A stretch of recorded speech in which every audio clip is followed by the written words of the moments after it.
Minuteman Review. This time we're going to review the graphic novel Miracle Man Volume 1 of Dream of Flying by Alan Moore and various artists. The artists are Alan Davis, Jonathan Toberman, I think I butchered his name, among others. So the book is comprised of the first 5 issues of the Miracle Man comic book from Eclipse Comics, which was a reprint of the Marvel Man short stories, you would say, from the anthology book Warrior, published in the UK. So the book is essentially a deconstructionist view of comic books for the 80s. So when you read the book, make sure you read it with an 80s filter on it, because if you read it now, it's not going to make as much sense due to the fact that nearly every deconstructionist comic book superhero story from 1985 on is based off this storyline. So you have to consider that when you're reading it. That being said, Alan Moore is a very divisive creator, especially now that he's coming out saying more things about his disdain for comic books and comic book movies.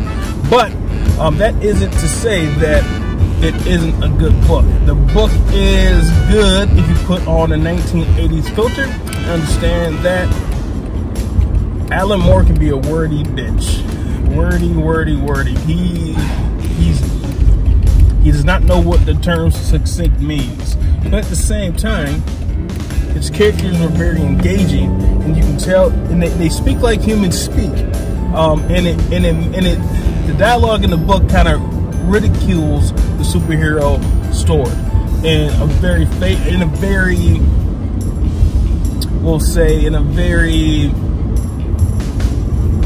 mercurial manner, if that makes sense.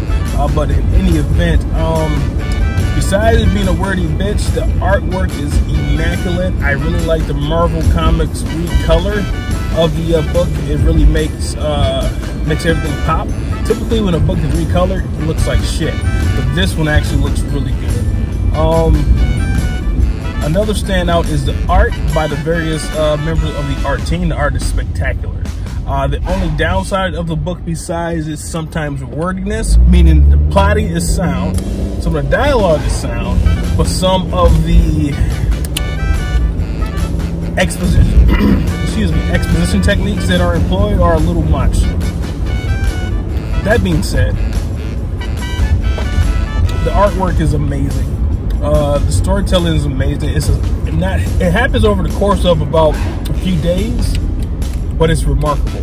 And then it sets up a lot of things for the future of the series that is actually very interesting and intriguing, something that isn't really done much in comics. So it definitely was groundbreaking. There are these aliens on there called the warships or the warpath or something like that, who are really hokey, and I didn't really like them, and it made the book a little too sci-fi for me.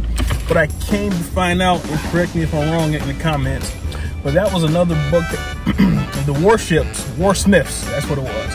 That was another book by Warrior, and they wanted to incorporate those guys into the book and make it kind of like a shared universe.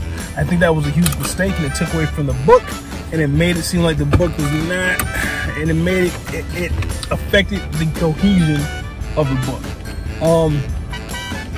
I realized that this Minuteman review went a little bit longer than expected, but it's always good when something you think is going to be a minute is longer than expected.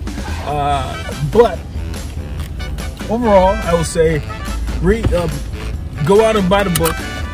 It's not a bad thing if you're like me and you kind of skim over some of the more expositional boringness to get to the meat of the book. So all of the dialogue panels are good. Really, you can read this book by essentially only reading the dialogue panels. I mean, dialogue balloons and not any of the captions. Besides, the last issue is a big reveal. That is very wordy, but you have to read it to know what's going on.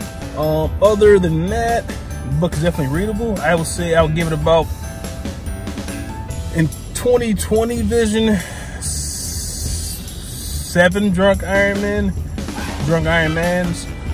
in 1982 or whenever it came out, eyes 12 out of 10. Well, that's Evan, and this has been a Minuteman review of Miracle Man Volume 1. Dreams of Flying. I dream of flying. Something with dreaming and flying. I'm in the car, obviously, so I don't have it in front of me. But be sure to like, subscribe, and that's it. Have a good one.